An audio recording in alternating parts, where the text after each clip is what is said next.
desa di wilayah Sumatera Utara, hiduplah seorang petani bersama ibunya yang bernama Toba dan Ibu Toba. Pada malam hari, Toba bermimpi sangat buruk sekali. Ia bermimpi diterkam oleh seorang harimau. Ia pun terbangun. Sedang memikirkan arti dari mimpi itu, tiba-tiba ibunya batuk dan sesak napas. Ia pun pergi ke kamar ibunya.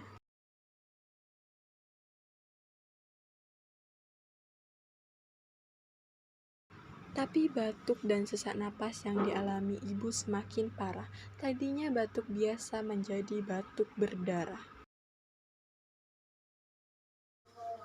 Anakku, ibu sudah tidak tahan lagi. Mungkin ajal ibu sudah dekat. Tidak, Ibu. Jangan tinggalkan Toba sendirian di sini. Ibu. Kini dia hidup seorang diri dan rajin bekerja walaupun lahan pertaniannya tidak luas. Cerah, Toba pergi memancing di sungai. Lama sekali dia menunggu hingga dia putus asa. Beberapa saat setelah kail yang dilemparkan, kail tersebut bergoyang-goyang. Lalu ia segera menarik kailnya. Ketika ia sedang mencari kayu bakar, tiba-tiba ikan yang ditangkap oleh Toba menjadi seorang gadis yang cantik jelita. Toba pun datang dan membawa kayu bakar. Toba terkejut ketika melihat ikan di ember tidak ada. Di saat Toba kebingungan mencari ikannya, tiba-tiba muncullah seorang gadis cantik dan jelita. Gadis itu berkata, "Jangan takut, Pak, aku juga manusia sama seperti engkau." Rupanya gadis itu bisa membaca keinginan hati Toba. Alangkah cantiknya gadis ini, seandainya saja dia mau menjadi istriku. Toba pun mengajak gadis itu kembali ke rumah. Saat mereka memasuki kampung halaman Pak Toba, ada seorang wanita yang tidak suka akan kehadiran gadis cantik itu. Mereka pun pulang ke rumah dan menjalankan kehidupan mereka layaknya sepasang suami istri. Toba merasa bahagia dan tentram.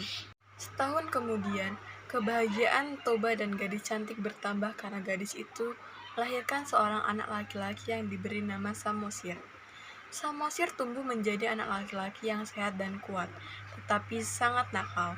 Ia mempunyai kebiasaan aneh, yaitu selalu merasa lapar dan ia juga selalu membuat jengkel kedua orang tuanya. Karena ia tak pernah mau membantu pekerjaan kedua orang tuanya. Toba masih bisa menahan kesabarannya, namun kesabaran seseorang itu pasti ada batasannya. Ibu di dapur sedang menyiapkan makanan untuk suaminya, sedangkan anaknya Samosir sedang asyik bermain bersama teman-temannya di depan rumah. Teman Samosir memberitahu Samosir bahwa ia sedang dicari ibunya.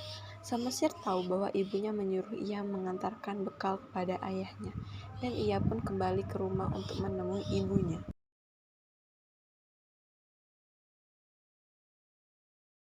Samosir masuk ke rumah menuju dapur untuk membantu ibunya.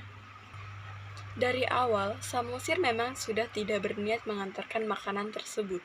Sesampainya di pertengahan jalan,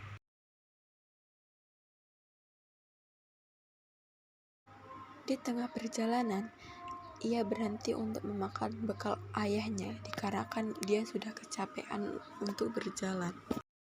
Lalu dengan perasaan tidak bersalah, Samosir pulang dan melanjutkan permainannya.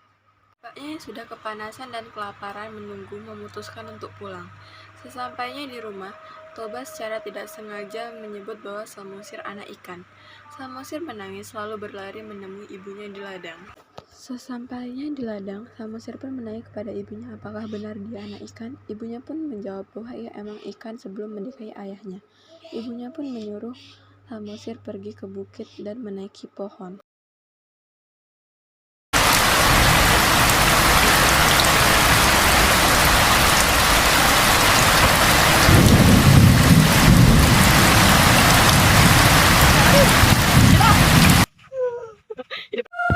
Yuk jalan. Karena idiot.